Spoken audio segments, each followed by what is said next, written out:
Trò chơi thi đấu cân 60 65 luồng Bất Thi gặp Già Ga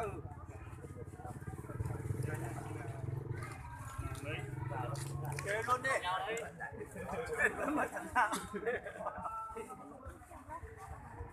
Hai đầu gậy bằng nhau, hai đầu gậy bằng nhau. Đấy.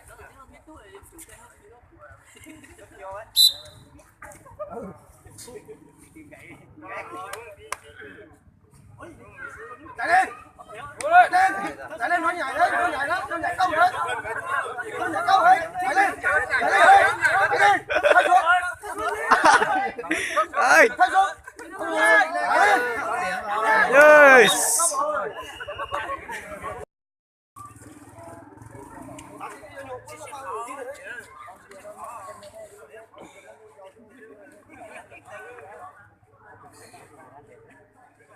Giờ ta giấy nhìn cái cờ cái cờ giấy tinh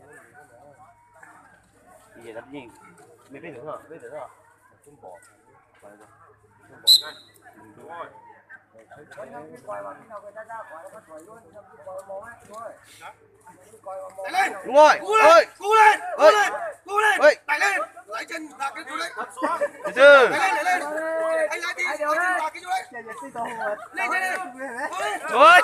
Dẹp rơi. Quay đi. Quay đi. Quay. Đặt trong đánh vào. Kéo lên. Mình ơi. Mình nào. Mình nào. Cố lên. Cố lên. Đúng rồi.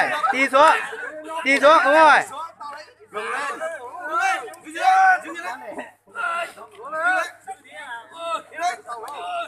Lên này anh ơi. tay kéo lên nhấc lên nhấc từ lúc khó Ít ra. thử ra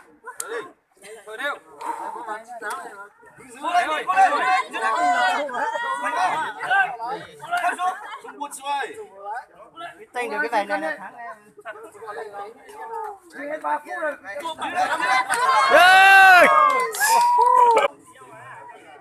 Mình thắng thôi. Mày đi vào thao rồi.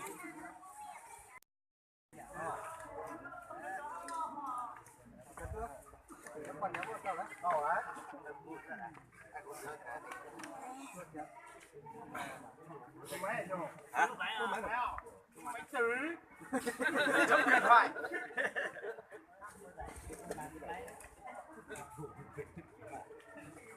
sao tao hay được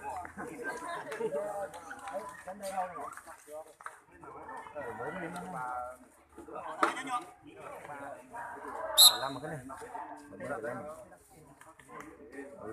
Chạy lên. Trời ơi, người học sư khoanh thì yêu rồi.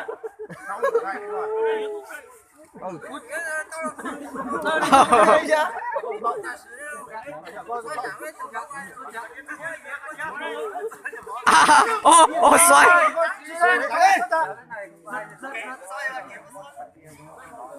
Nó trẻ hơn.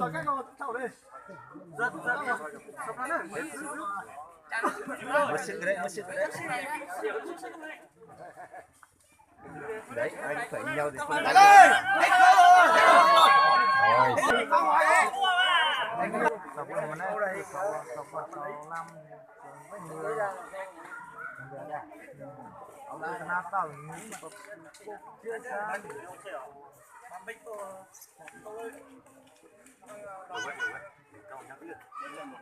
Đâu vậy bằng nhau.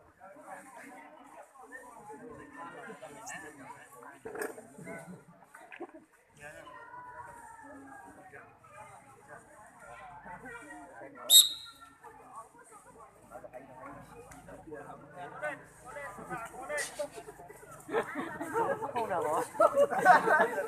Lên. Đúng cũng không ăn thua rồi. Wow. Giật lên em ơi. Giật tới đâu rồi?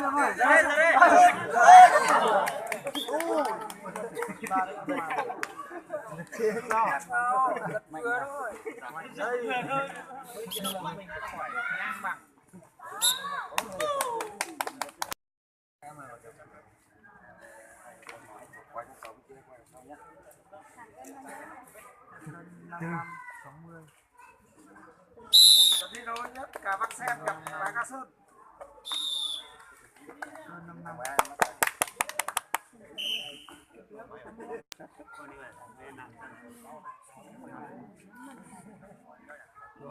càng kén mà đẩy tao kén mất. Ô ô.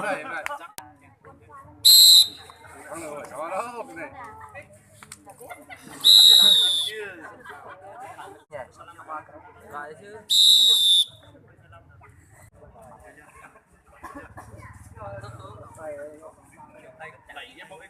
Vừa đây cái này cái sáu. Cố lên, cố lên. Tranh cái này ai tranh người là thắng mà. Chẳng vào tay đâu. Chẳng với. Chưa nhá, sáu nào thật á.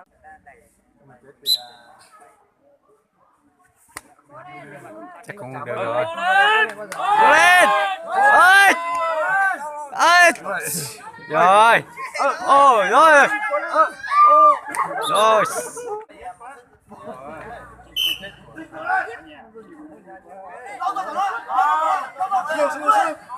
Phát tay, có lúc phát tay như thế.